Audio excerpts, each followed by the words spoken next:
Hi everyone, and welcome to our CIO panel session at the CIO Summit. My name is Toby Alcock, CTO for Logicalis, and I'm delighted to be joined here today by three exciting global senior leaders for our panel discussion. Firstly, we have Nuno Pedras, Group Chief Information and Digital Officer for Galp Energia based in Portugal. Galp is a multinational energy corporation headquartered in Lisbon, consisting of more than 100 companies exporting products to over 50 nations. Also joining us here today is James Watson, the CIO for Total Safety based in Texas. Headquartered in Houston, Total Safety is a leading global provider for integrated industrial services, strategies, and solutions to keep workers and facilities safe. And finally, we have Alan Wong, Senior Director for IT Transformation and Operation for St. Luke's Eldercare based in Singapore. St. Luke's Eldercare is committed to caring for elders in the community through services provided in their 26 daycare and rehabilitation centres all throughout Singapore. Together, we're going to be discussing the changing market conditions being faced by modern businesses, the transformational effects we see across those industries, and how these translate to digital-first priorities. The title of the panel discussion today is Adopting a Digital-First Mindset. So, to start our discussion, Alan, are you able to share your perspective on what this means for you? Okay, very good question. When I looked at digital first for us as an organization and also for our employees, the people on the ground, it's got to be a service or value proposition that makes things efficient. Okay, so to me, transforming what used to be a manual process into something that's automated and easy to understand. To me, that's digital first. I mean, we as St. Luke has SLEC has actually been looking at digitalization for a while. I mean, before I joined. And to me, it's very simple core principles. It has to be cloud based. It has to be digital first. I mean, this is a nice word to use, but it has to be very sustainable and efficient. There's no point for us building all these complex systems and then realizing that is you need another brain to actually use it and enforce it. So it's to me, digital first it's got to be very near to what everybody does every day, whereby rather than reaching for a pen or logging into remembering a password, it should be based on biometrics. It should be based on things that we do every day, things that we have every day, that we can see every day, that you can use to then take care of the considerations of digitalization. It cannot be something that I have to learn and understand in order to protect me. It has to be very natural. Now, to me, digital first can happen if you have those systems that make it so easy to assimilate. To me, that's digital first. Thank you, Alan. Some great insights there. We've just heard from IDC about the changing market conditions affecting organisations today, and I'm interested to hear your take on the challenges that you're seeing that may align with IDC or also may differ for your organisation. Nuno, start with you. Are you able to share your perspective? When you look at energy, and energy is in every day's news because mainly of the Ukraine war and the impact of this war in Europe, due mainly to the energy, not only but very much on the energy sector. It just started.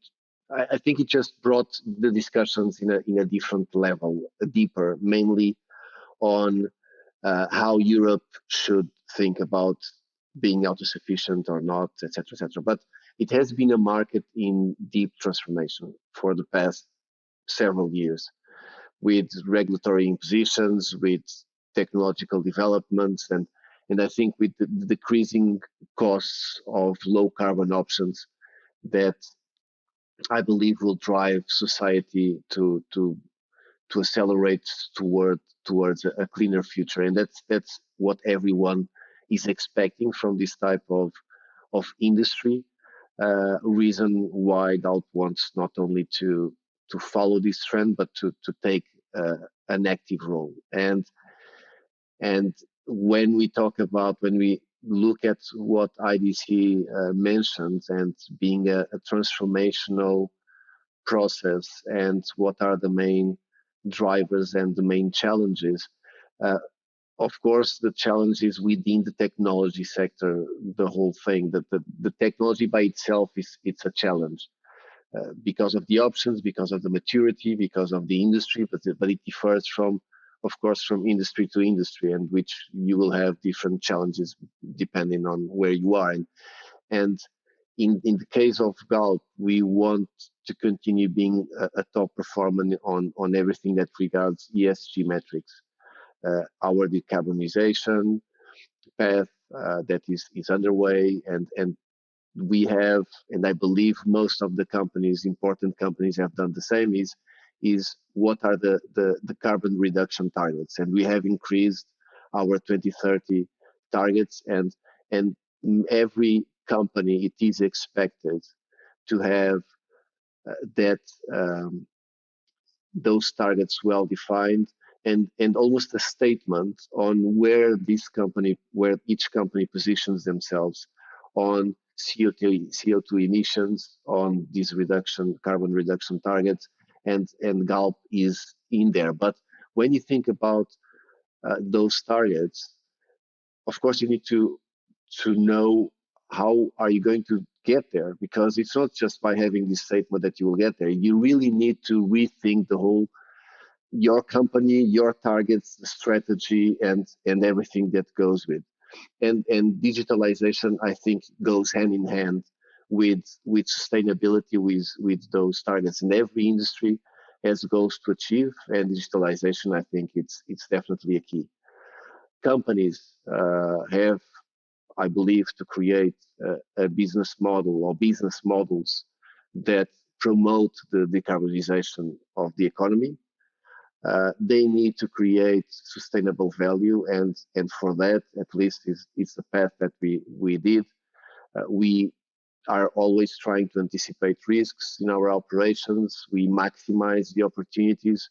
We create solid relationships with our stakeholders, with all of them being the employees, the customers, the shareholders, all our partners, and being one of the goals to optimize the current operations, to become more efficient, and technology playing a very important role on all of these. And when thinking about and looking at what IDC presented on what are some of the trends, for us, the automation, the digital twins, the augmented reality, the big data, and all these buzzwords are disciplines that we already are rolling out, some of them more deeply than others, some just very much at the beginning, because we need to have the right skills to implement them, which, again, like IDC mentioned, it's very scarce, the market as it is.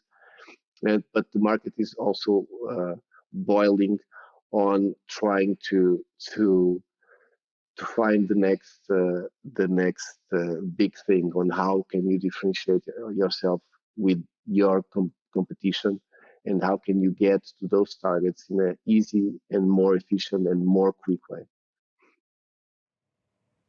So I'm interested in your perspective on what you believe the CEO expectations are for a CIO now and in the coming years, because there's been a big shift. James, are you able to share your perspective on this? I think they're looking for all of the things that they were looking for in the past. I don't think all the things that, running the IT function, that's still in place. But what I think increasingly CEOs are looking for is leveraging technology to improve the value of the business, the service to the customer, and agility. I mean, I think one example I use for this is something that came out of the pandemic. You look at grocery stores and restaurants, right? The ones that had a strong, that were already on that journey and were building out e-commerce and building out some of those technologies, were able to very quickly pivot and roll out curbside services, right? Being able to come in and order online, be able to pick it up at the restaurant. Those companies were able to pivot really quickly and take advantage of that a unforeseen change, right, in the world. And so companies that have a good, strong digital platform, and I think that's what CEOs are looking for, right? They're looking for the being on that edge, not on the bleeding edge, but being on the edge and being able to quickly pivot and be able to address unforeseen needs. What are the 2 or 3 priorities that you're driving over the next 12 to 24 months? Alan, are you able to share your perspective on this? Okay, so priority for me, number one, is to deliver all the new systems that we've embarked on.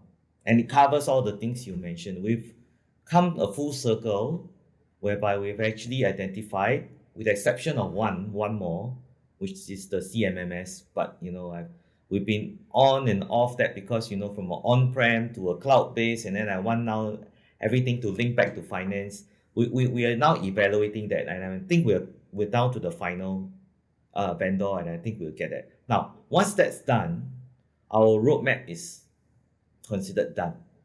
We've got all the necessary vendors, partners, and I call them partners rather than vendors, okay, because they do share our mission and our also urgency to get this done. It's just execution. So priority number one, execution, getting all those transformation initiatives completed. Okay. My second priority is training people to understand what this really means to them. That one sign on, zero trust, automated. The system has to take care of people, not the other way around. So that's my second priority. I need to elevate the IT literacy and comfort, I call it, with all the 700 staff that we have, and the number of centers and also the seniors that we take care. They are also getting into the thick of, they used to be very afraid of playing, touching a tablet. Today they are fighting over the tablet. That's my time now. It's kind of funny when you look at it. So I think that's number two. I think we need to make sure that IT works for them. Nuno, what are your priorities? You have a variety of projects, important projects. You have projects which are still cleaning the pipes, meaning improving the legacy, changing some of this legacy, because the way you want to move the industry and the business needs to be so fast that you need to understand and have a very clear architectural framework on how you want to how all these pieces go together. So we have very important projects still on legacy, so solving some of what you can consider the basics, but it's not because it's a basic, but mainly because it's a structural piece of the whole overall architecture. We have two very important projects, or almost programs, which regards a different experience to the customer require regarding billing. So if you're buying different products and services from our company, if you have different channels, you don't want to receive an invoice for every transaction. You want to have the convergence of all this. So this is one project which is quite transformational in terms of the impact within the customer. And there's another one which is a program ongoing, which the story you've mentioned is part of it, which is our retail 4.0, which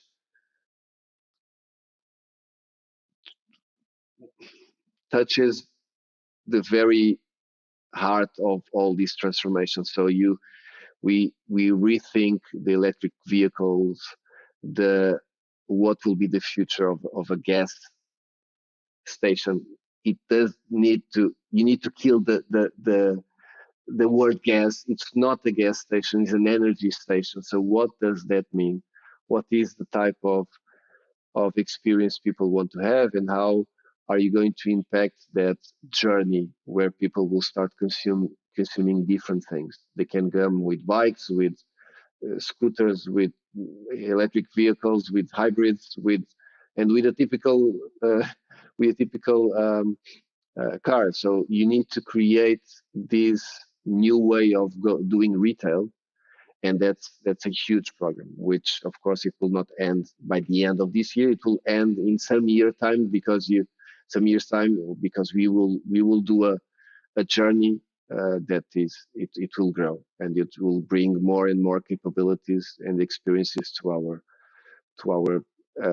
customers. And then of course on the industry side, we are investing very much on the digital twin approach, the data strategy implementation across the company, along with literacy still being a very important topic, um, and and literacy in all aspects. It's on agile ways of working, on cybersecurity, on data, on several areas which has impact on people, and so we need to make sure that people understand when we talk about censoring a refinery or understanding the customer behavior. What does it mean? And digital twin is what? It's just a 3D way of looking to a refinery, or is really interacting and bringing capabilities to it. So it's also, we have this second area of which is the industrial, and then we have everything that regards cloud innovation.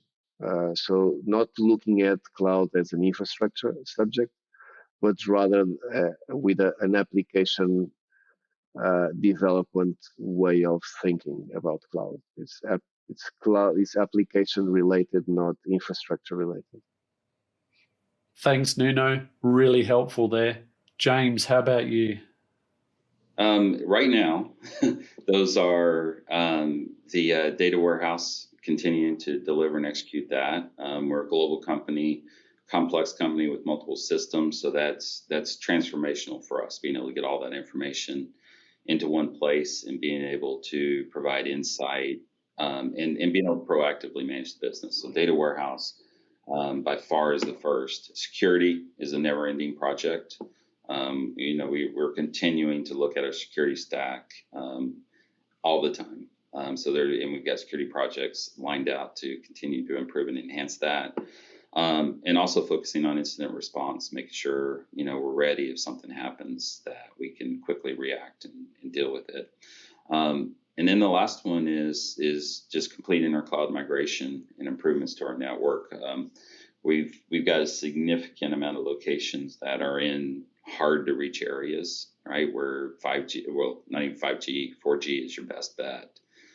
So we're constantly working with networking partners to find ways to improve that, whether it's leveraging 5G or bonding, multiple SIMs, et cetera, as well as, I'm very hopeful with the new LEO satellites that are coming in with OneWeb and SpaceX. When those get into more an industrial environment, really changing the game for us and providing connectivity to these locations.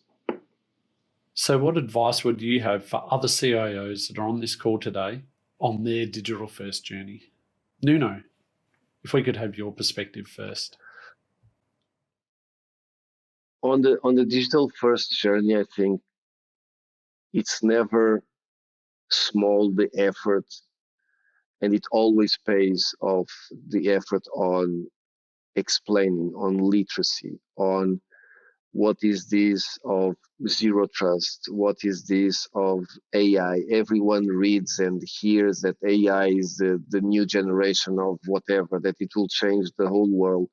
People do not understand how this impacts their own business. So I think one of, at least some of my time, it is spent on translating, and I think CIOs need to be very good translators. We need to translate technology to business. We need to make people understand what that means for them. So the question of what's in for me you always need to put in the other people's shoes and translate to them what you need for them. So, because they don't need to speak about technology, they need to understand what technology can change for them in their way of doing business, the way to collaborate, the way to create new business models and to achieve their strategic goals. So that's my main advice is be a good translator, understand, do your stakeholder matrix, understanding the different needs for each different person. Don't go with the same speech to everyone. That helps when you get into a company to pass a certain message that you need to pass, but on a day-to-day basis, do this. It takes time and it takes some work, but do these stakeholder metrics, understanding what is the level, what is your approach, or how much your approach needs to change to each of these important stakeholders within your company. And I'm not talking about stakeholders that are at the higher level. I mean the important stakeholders for you in that company. And of course, outside stakeholders that can help you in that journey. And then the last thing is never forget the triangle: people, processes, technology with data in the center. How can you impact for every business unit, for every business model? You need to think about this for and how they play this how they play together a certain role. You cannot start saying, I'm going to automate all my processes. Come on, you need to understand your processes. You need to optimize them before you automate anything. And you need to have people involved and you need to have technology involved. So and all in the middle of all this, there's a bunch of data that you need to start dealing with to be able to actually do that. So understanding the impact on everything that you do or you want to do, looking at this triangle with the data, I think I would give these three advices. And Alan, what's your thoughts? I think that transparency and honesty is one of the lessons I've learned. I think you need to find good partners. The second is I think we need to be very honest about our organization. Our organization has to be very honest. I mean, the level of literacy about cybersecurity, business continuity planning, we cannot go on that the sky is falling approach. I mean, you can't read about something and then you start to say, there's a bogeyman at the door. I don't think you should do that. You should separate what is real and what is unreal and start knocking off things that are real. And then after that, try to keep things agile, keep all your solutions open. And the other way we have done is that there's no way I can actually try to build that many defenses for my staff and employees. It's just impossible.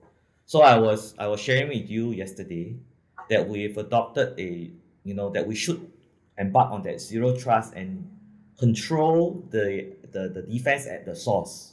That means where people start to switch on your systems and using it. I think that's where you need to build that strength and robustness, not everywhere else. I mean, for us, it's now cloud-based. I've migrated everything that's on-prem that's possible to cloud-based. And, I think, like I said, the people who do cloud services are very good at what they do. Therefore, there's no point for me to operate my own hosting. What we should do is spend a lot more time and energy understanding how people use these systems and to protect them. James, are you able to share your perspective on this? I think educate yourself on the technology, right? Understand what's out there. Understand what other people are doing, right? There's no reason to reinvent the wheel. But I think more importantly is it's internally and externally understanding your value proposition and how technology can make a difference to your business and to your customers. I think that value prop's huge. Everybody's trying to find a way to monetize digitization. Most people aren't getting it. There's certain industries where it does make sense, but if you could find a way to do that, then that's a home run.